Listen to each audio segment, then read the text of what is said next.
heading up to San Francisco for the Labor Day weekend show. I got my hush puppies on. I guess I never was meant for glitter rock and roll. Honey, I didn't know that I've been missing so much. Come my way, it'll be alright. So this might be funny for beer snobs out there. You know how there are some beers that you can only get in certain states. So if you're visiting relatives in that state, you can't get a beer that's available there back home. You might load up your car with a whole bunch of cases and take it back home so it lasts.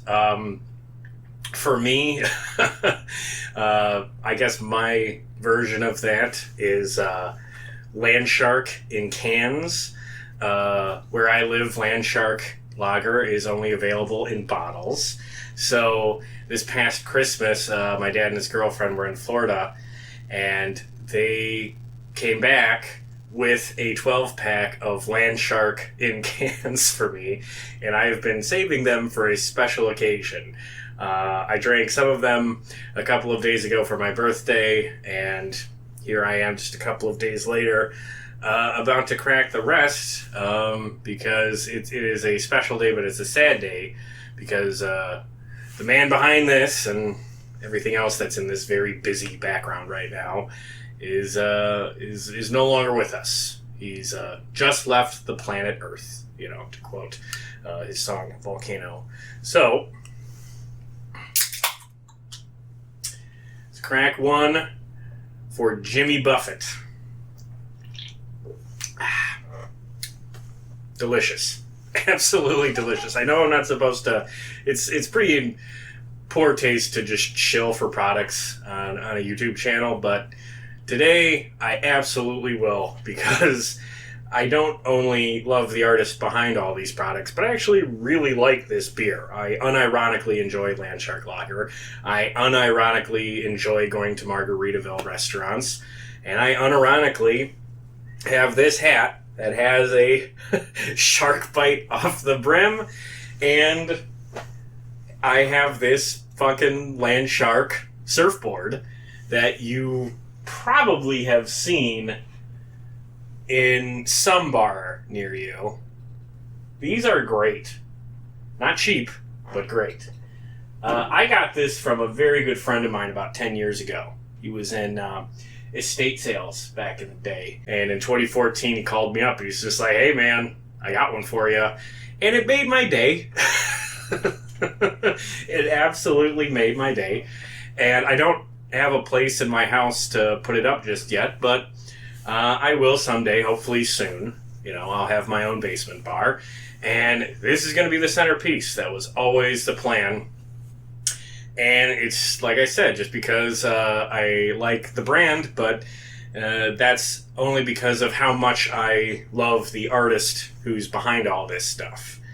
So I just wanted to go a little off the cuff today and just kind of talk about why I love Jimmy Buffett. I'm definitely a parrot head, and I've seen him a couple of times in concert. And again, I have all this stuff. I've realized that there's a part of my personality that has absolutely attached to the whole lifestyle, philosophy, vibe, whatever you want to call it, that he's put out over these last, I guess it would be 40 years or so. So how did I get into Jimmy Buffett? Well, my first exposure to a Jimmy Buffett song was not actually Margaritaville. The first song of his that I remember listening to more than once was Come Monday. And that's because I had a home videotape of my third birthday in which I'm unwrapping presents at my aunt's house, and in the background is playing Come Monday. Now, when I was 3 years old, I did not clock that song and think, oh yeah, I love this. Of course, did not care. But because it was a home video, it was on a VHS tape, and when we were kids, we watched our home videos a lot. And that was a song that subconsciously got in my brain upon watching that multiple times. So as I got older and finally tracked that song down, I immediately loved it because subconsciously I recognized it from this old tape. So, yeah, I got into his greatest hits when I was first starting to listen to classic rock, which was in the mid-2000s.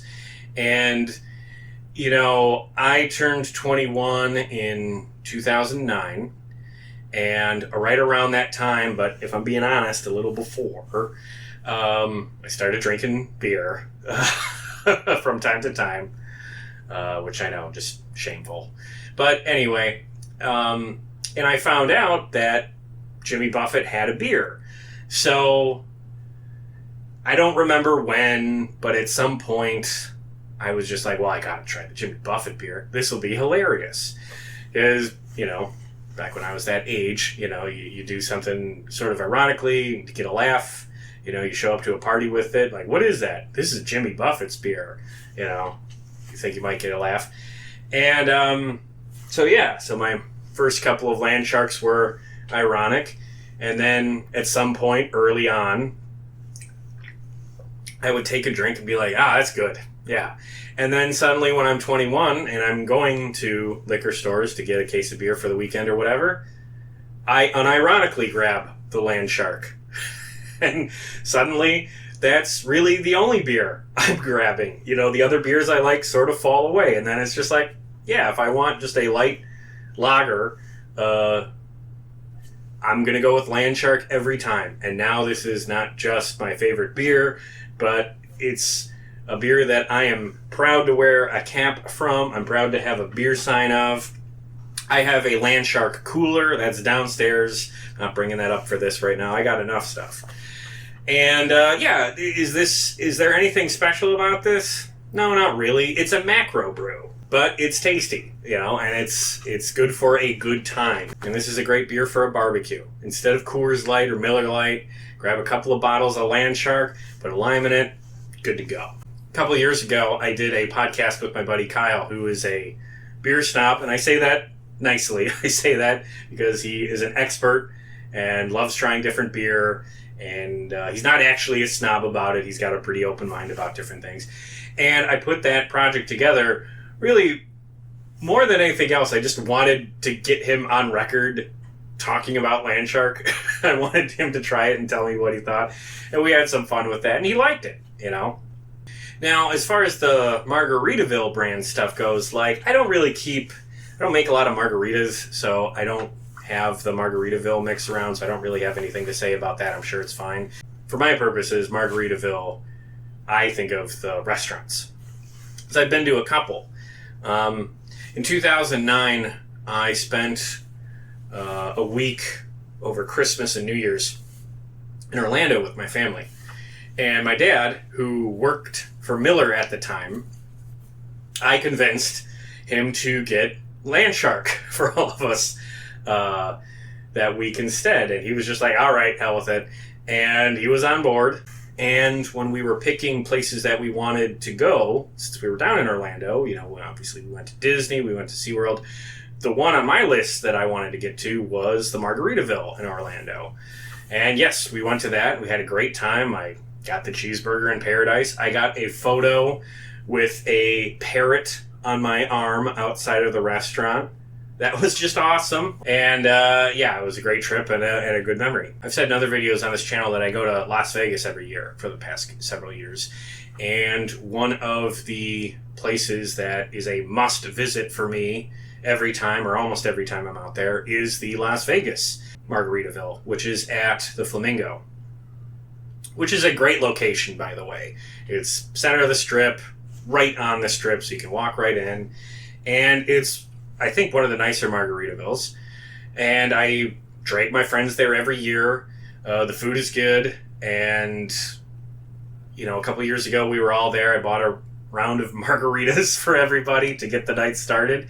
And everybody liked it. So I haven't tried every single margarita on the menu, but the reviews in my social circle were good for whatever that's worth. And then earlier this year, I was in Nashville with my buddy Chris for Rockin' Pod, And since we were in Nashville, I insisted that we visit the Nashville Margaritaville. And he was initially rolling his eyes very hard at that. And he was just like, oh, great. Where are we going to go next? The Hard Rock Cafe, we're in Nashville. There's a lot of great food options. Do we really got to go to this chain? And yes, I insisted, and I dragged him there. And we went there at like almost right when they opened, like 11 or 11:30, something like that. And we got in there, and we might have been a little hungover, but we were getting lunch, and not to my surprise, but to my buddy's surprise, Chris loved the food, and I, of course, did too, and we had a good time. They had some local singer-songwriter playing acoustic guitar while we were in there. It was, again, a good vibe, a good hang, and a great memory. So now Chris begrudgingly admits that it's a pretty good restaurant for a chain, And then the other interesting thing about Margaritaville is just a month or two ago, there is a very successful YouTuber, Eddie Burback, who went with his buddy on a nationwide road trip to every Margaritaville in the United States, plus the one in Canada. That was Eddie Burback and Ted Nivison. These guys are both really funny and also very successful at YouTube. And they both made these videos about visiting every single Margaritaville in the United States. The videos are hilarious and they're great road trip videos. And that is something that in my mind I always thought, hey, if somehow this YouTube channel blows up, that exact idea was something that I would love to do. Now I can't because they already did it, and they both did better versions than I ever could, which I'm actually very happy about because now I have something to go back and rewatch because the videos they made were, again, very funny and really enjoyable. So if you haven't seen those, and if you want to see something unconventional to watch when it comes to Jimmy Buffett, those actually might be a better watch than your typical just concert footage or whatever. Again, very funny. That's Eddie Burback and Ted Nivison on YouTube. So I've been talking a lot about his brands. Maybe I should talk about, the guy, right? Maybe I should talk about Jimmy himself for a little. Well, here's the thing. There's so many people, and especially other music artists, that are already posting beautiful tributes to him. I mean, he was very much the guy you would want him to be. He sounds like just about the most fun guy in the world. I mean, I guess when you're that wealthy, you get to be that fun, and you get to have that much fun. You get to do these crazy adventures and be that carefree. So it's been really fun reading a lot of the tributes that have been coming in. One I saw from Paul McCartney mentioned that they wrote a song together called My Gummy Just Kicked In. That's hilarious. I've got to check that one out. And more importantly, I saw a very nice tribute that Sammy Hagar posted. And Sammy Hagar said that when he met Jimmy Buffett made a joke along the lines of, hey, you're the guy trying to steal my job or whatever. And Sammy responded, well, of course, everybody wants to be you, And that, I thought, was a really nice story because it's Sammy acknowledging a reality about the back half of his career. Because, the interesting thing about Jimmy Buffett is that he has set an absolutely crazy, successful template of how artists can enter a different business, like a restaurant business or a liquor business or a merchandise business. Now, I don't think Sammy looked at Jimmy Buffett and thought, that's the guy I'm going to emulate. I'm going to become a beach bum because of him. No, I think that was Sammy already, and then Sammy kind of stumbled into some extreme success with his Cabo Wabo tequila brand, and I think he just figured, oh, Jimmy Buffett's got a really good model. He's got restaurants. He's got liquor brands. Maybe I should see if I can have some success with that. And he obviously had big success with Cabo Wabo, and he's having big success again with his, Beach Bar Rum? Sammy's Beach Bar Rum? all this is to say is that Jimmy's success left waves in the industry. And a more obvious example of someone who's chasing him is probably not Sammy Hagar. It's probably somebody like Toby Keith or a lot of these country guys who are also restaurateurs. I just don't know that much about them because, I don't know that music very well, and I really haven't been to those places.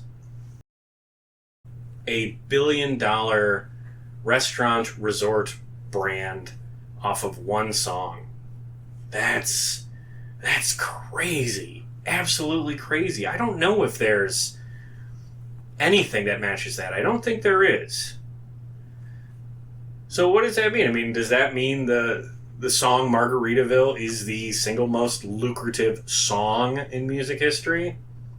I don't know, but it's a fun thought, I guess. It could be. And it's a great track. You can't miss at a party. It's fun for a sing-along. And if you see him in concert, yes, that's one of the best parts of the show. The crowd always gets into it. The crowd sings along every word. They do the salt, salt, salt, hang on, hang on, hang on chants during the chorus. Just so much fun. I've only seen Jimmy 3 times, but I was supposed to see him a 4th, and it fell through. Actually, I was supposed to have a 5th opportunity too, but that also fell through. So let's talk about the times I saw him in concert. First time I saw him in concert was the day before my 21st birthday at Alpine Valley in Wisconsin. I went with 2 very good friends of mine, and we got to Alpine Valley, and the Alpine Valley shows are famous for the tailgating. Now, I think most of the Jimmy Buffett concerts, I think that the Parrot Heads follow him everywhere, and the tailgate party is absolutely as big of an appeal as him playing the music. Like, half the appeal of going to a Jimmy Buffett show is tailgating before the actual concert. But not every single venue is tailgate friendly. Alpine Valley is extremely tailgate friendly. It might be the most tailgate friendly venue in the whole country. I don't know, but I've heard many good things, and there's a lot of bands that have this sort of following fan base, this tailgating fan base, and they all really like playing Alpine Valley. Bands like Fish, the Grateful Dead loved Alpine Valley, Dave Matthews Band always plays Alpine Valley, and Jimmy Buffett, he was one of those groups who would come through every year or once every 2 years, and he would play Alpine Valley. It would typically sell out. They would often oversell, so you would have, because it wasn't assigned seating, it's up on a hill, so it's like general admission for a huge part of the venue. So you'd have kind of these really big crowds, and that wasn't great for some people. You had to be kind of smart about when you went in. You had to stake out your space. So we saw Jimmy Buffett in 2009 in Alpine Valley. This was part of his Summer's Cool tour. Summer Z Cool, all one word tour. I think that's one of his albums. So this was very early into my fandom. I didn't know a whole lot of his songs. I only had the greatest hits. But he played some covers that I knew. Like he played Brown Eyed Girl. I knew that song. He came out on stage to Buster Poindexter's Hot, Hot, Hot. I loved that song. So, hearing that as the intro as his band came out on stage was a lot of fun. And the best part of the show was during the encore, he played the Beatles' Yellow Submarine, which totally caught me off guard because as a kid, I watched the movie Yellow Submarine, the animated movie, all the time. And I loved the music on it because, again, that was something I watched as a kid. So hearing Jimmy play it, which felt really appropriate, that felt like, yeah, this could be a song that Jimmy covers. That was a lot of fun. So I really enjoyed that show. The next time I saw Jimmy was with another very good friend of mine in 2016. And we went and we tailgated, but we didn't make any food. We just kind of got there, had a couple of beers, listened to some music before going in. And we actually had seats for this show, so we didn't have to kind of fight the crowd, the general admission crowd on the hill. We got our assigned seats. So for that show in 2016, that was his, I Don't Know Tour, which is such a great name for a tour. Again, he covered Brown Eyed Girl. He also played Southern Cross. And my friend that I went with, that was her favorite song, or at least one of her favorite songs. So we're at the show. It's coming up to near the end of the show, and we know we're going to be leaving soon. But I had looked at the set list and saw he was going to play it, and he started playing Southern Cross, and I got to see my friend, like, her face totally light up when he started playing that song, because she was not expecting it at all. I had not told her, and I don't know if that was written initially as like a party song, but he sure turns it into one, and the whole crowd was singing along. And just like with so many of the tracks that he played, it's 5 o'clock somewhere, Cheeseburger in Paradise, Changes in Latitudes, Changes in Attitudes, Margaritaville. All of these people were into and singing along with every word. So the last time I saw him was in 2019, and that was with my buddy Chris, who I mentioned before, and who has also been my sometimes co-host when we do our Songwriter miniseries podcast episodes. That show was a lot of fun. So that was probably the most fun I had at a Jimmy Buffett show, because we got there very early and we had a canopy with us.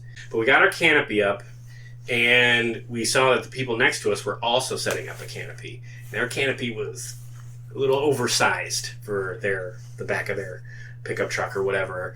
So they come over, say hello, and they were asking, like, hey, would you mind if we encroach a little bit where you guys are? I mean, you can have some of our food, we can hang, we don't mean to be rude, but that's just the size of our canopy. And we're like, yeah, totally, that's fine, we'll just put ours together. And we started talking to them, and it was just kind of a group of older couples who saw him every year and were extremely prepared and had like multiple tables that they unfolded, and suddenly had like slow cookers and coolers and blenders, and they had this full production. And because we were letting them extend their canopy into the space behind my car, they were inviting us to get some of the food and have some of their beer and mixed drinks, and we were talking to them and having a great time. And people from other cars were coming by, and we're kind of making friends with other people, and we're sitting in our chairs. And again, this is pretty early in the day. This is like 1 p.m. So we were there the whole freaking day with these people who were really nice, and it was awesome. It was like one of the only times that I've like made friends with other people going to the same concert, and talked about music, talked about what we did for a living, talked about how many times we'd seen him before, all this great stuff, and it made for a really special experience. And we were there early enough to kind of see the full, Jimmy Buffett tailgate party kind of thing unfold. And at one point, we were just sitting around, and there was some woman walking around with a caulk gun, and she was like, okay, who wants a shot? And we were like, what are you talking about? And she was just like, I got Jello shots in here. And to everybody, nobody knew her, but to everybody in this group, she was just basically with the caulk gun shooting these Jello shots into everyone's mouth who wanted one. That was really funny. And we said thank you. She went on and just kept giving it to anybody who wanted it. So with that show, we decided to go in a little bit early because we had general admission. So we went in a little bit after doors open, and we got really far down to the bottom part of the hill, and we had a great view of the stage, because even at the bottom of the hill there's still a lot of seating you gotta look over, but it was about as good as we could get, and that worked. Now unfortunately for my buddy Chris, he wasn't driving, so he got to indulge as much as he wanted. I had to limit myself, obviously, and be safe. But so he might have fell asleep on the lawn before the show even started. But once the show started, he got up and he was into it, and we had a great time. We were singing along. All 3 times were wonderful concerts, and I am only sad that I won't get another chance. I was supposed to see him again last year, and I was taking two friends of mine who had never seen him. So I was really excited for that. My buddy's got a pickup truck, so we loaded up his pickup truck with a cooler and a canopy and some tables. Like, I had learned from these people in 2019 who had packed their truck up with all this stuff. I had made notes. Also because, like, that year, some weather came in. So when we were under these canopies, it started raining and it got really windy. And we were initially thinking, oh shit, we might have to take this canopy down real quick and get in the car and wait it out. Not these people. They ran to the bed of their truck and busted out not like tarps and clamps, and started clamping tarps to the sides of the canopies. And then this big group of us, we all just went to different parts of the canopy and held on when it got windy so it didn't blow away. They were ready, and it totally worked, which again was very funny because here we are, many of them half in the bag at like 3 p.m. and we've got tarps clamped over this canopy thing, and we're all holding on to the canopy so it doesn't fly away, and it worked, and it made for a lot of fun. So I remembered that kind of stuff. Now, I didn't have tarps and clamps and all that stuff, but I remembered, a table is helpful.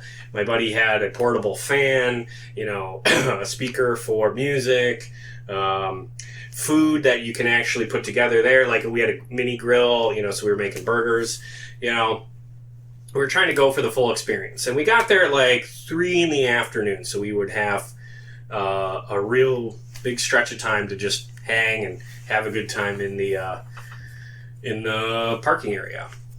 And yeah, we got there and we were having a great time. It was getting rowdy pretty quick. Like, we pulled up and we got ourselves set up, and by the time we were set up, the next row of cars behind us had all parked, and there were these two guys who brought out like this not cardboard, like a wood cutout of like two hula girls. The chest area was cut out, and on this wood board there was a sign that just said "Jugs for Jimmy."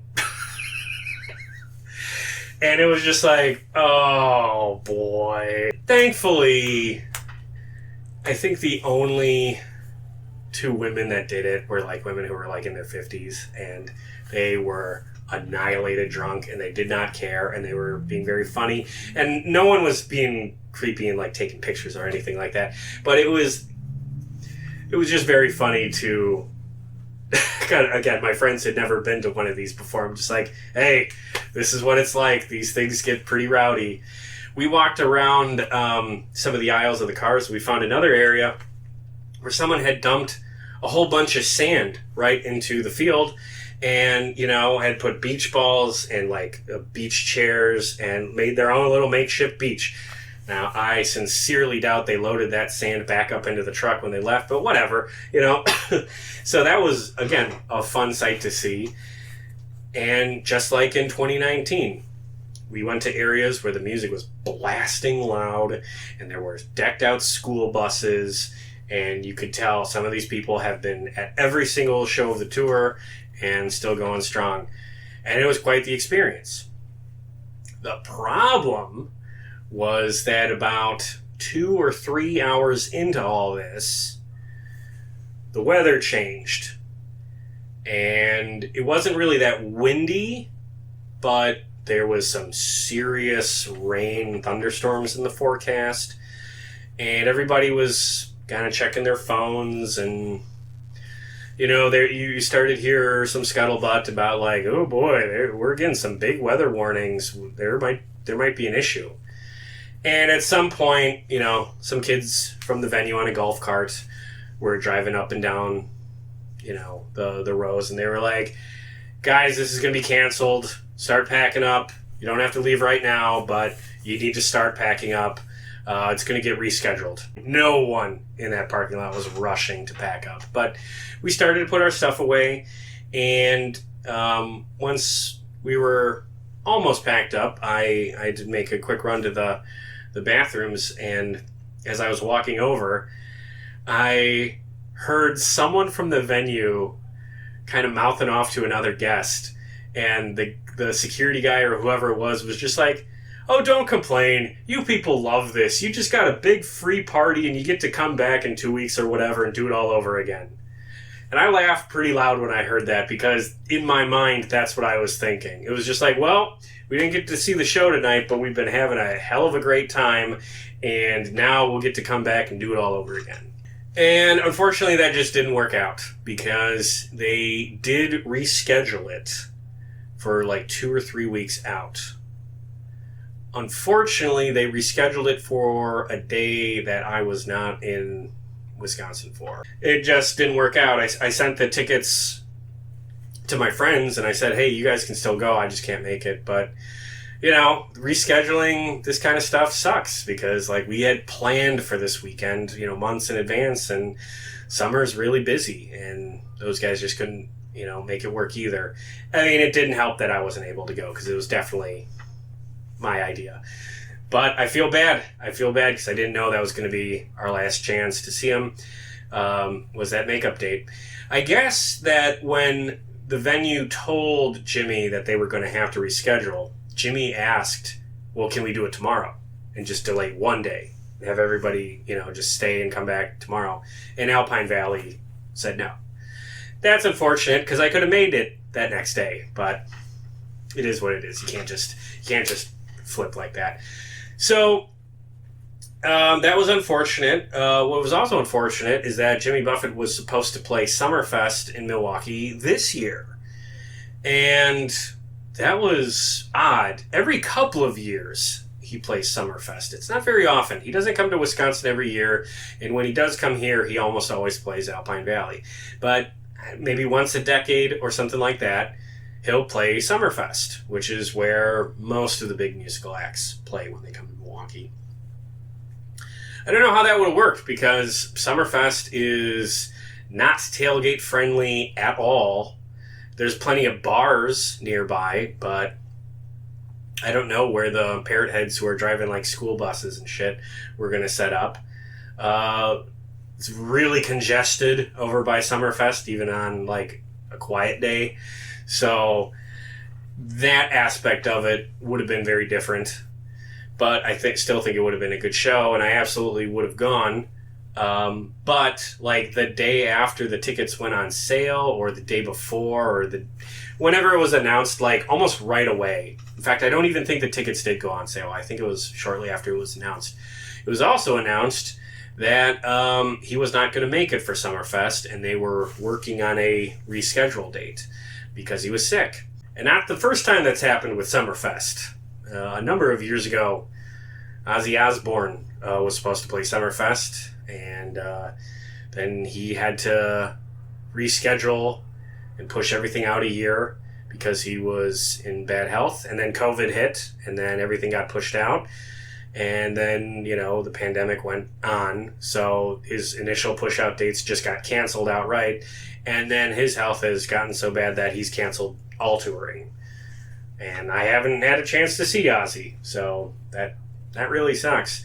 And I just think it speaks to the real harsh reality for people like me who are, I guess, not of the generation that classic rock artists were a part of. I'm from a generation or two after most of these big classic rock bands, and we're just at the point where many of them are on their farewell tours, and these are not the fake farewell tours. These are the real ones. And more sadly, they're passing away, like today. And that's tough. I mean, as long as I've loved this music, that's always been in the back of my mind that there's going to come a point where they'll all be gone, or they'll almost all be gone. And I think that's why over these last 15 years I've been such a concert nut, is because I've been trying to see all of these acts while I still can.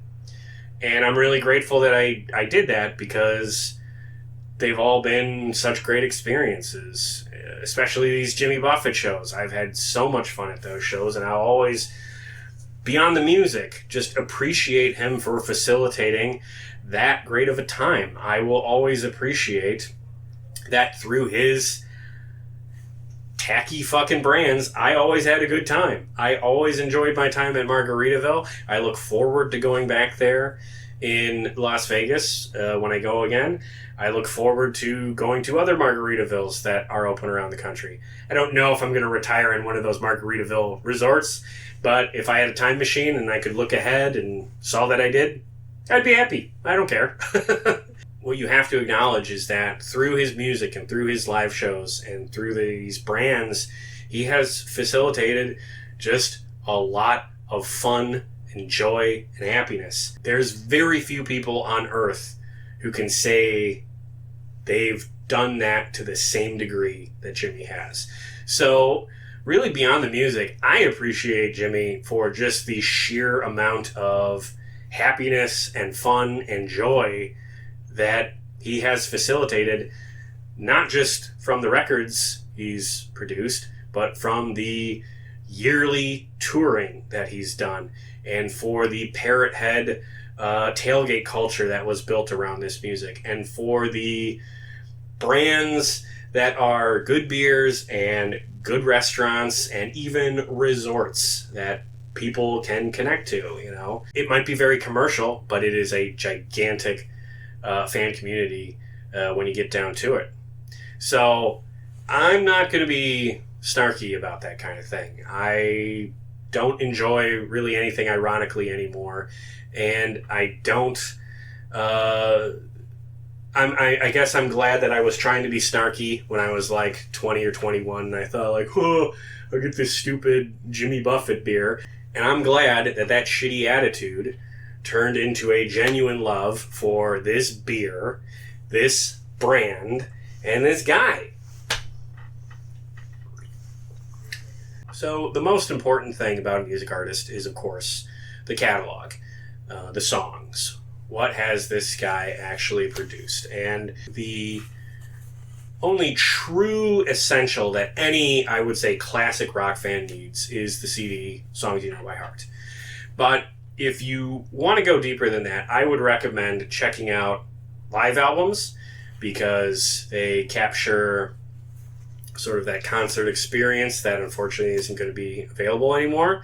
One I really like is one I don't even know if you can get on DVD, but if you can get find an online copy or get a VHS of this Live by the Bay, which I think is from 1985. Yeah. This is a great concert film. If this isn't available on Blu-ray or DVD, I'm very disappointed, because this is a great watch. Some of it's on YouTube. It's all really low resolution. So, yeah, if you can find a good copy online, if it's not available and you have a VCR or you have something that can convert tapes to digital, get yourself a cassette of this Live by the Bay. This is a really good concert video. Otherwise, when it comes to his records, this one's my favorite, Volcano. First of all, great album artwork. And it does not feature the two biggest hits, but it has Fins, which is his probably third biggest hit. It also has Volcano, which is a great fucking song. And it has my second favorite song of his catalog, Boat Drinks. Boat Drinks. I don't think that's one of the big eight songs that he plays every show, no matter what. That is such a great song. That's the one, if you haven't heard before, that and Come Monday. If you only know Margaritaville or Cheeseburger in Paradise, check out Come Monday and Boat Drinks. Those are the two.